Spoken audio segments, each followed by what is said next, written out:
চৈত্র মাসে সেল দিতেছে, আমরা যাবো না এটা কখনো হইতে পারে? তাই আমরাও সাইজা গুইজা রেডি হয়ে গেলাম।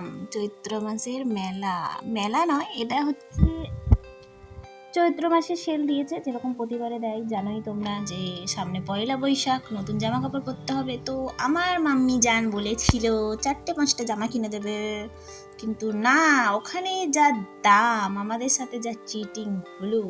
মানে চিটিং না, অ্যাকচুয়ালি ওরা সারা বছর যে দামে বিক্রি করে সেই দামেই কিন্তু বিক্রি করছে, সেলের নামে চালাচ্ছে। আর আমরা তো সেল ভেবে সেই জামা কাপড়গুলো কিনেও নিই। কিন্তু কি আর করা যাবে, পয়লা বৈশাখ সামনে, নতুন জামা কাপড় পরার আনন্দ বাঙালিদের, এটা প্রথম নববর্ষ, ফার্স্ট, যেটা ভিডিও করতে গিয়ে কাকিমার সাথে ধাক্কা লেগে গেল। ওখানে অনেক সুন্দর বাচ্চাদের অনুষ্ঠানও হচ্ছিল। আমরা কিছুক্ষণ দাঁড়িয়ে থাকার পরই ওখান থেকে বেরিয়ে পড়ি, এবং আইসক্রিম দেখলে সত্যি কথা আমি তো লোভ সামলাতেই পারি না।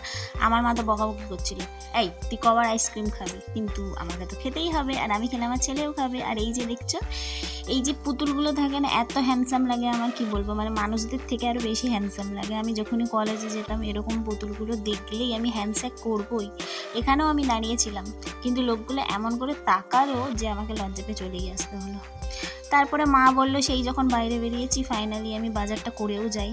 এটা কিন্তু মায়েদের রেগুলার বাজার করার জায়গা নয়, এটা যেখানে শপিং করতে গেছিলাম ওইখানে মায়ের সবজিগুলো দেখে এত লোভ লেগেছে যে বাজার করতে শুরু করে দিয়েছে, আসার নামই নেয় না।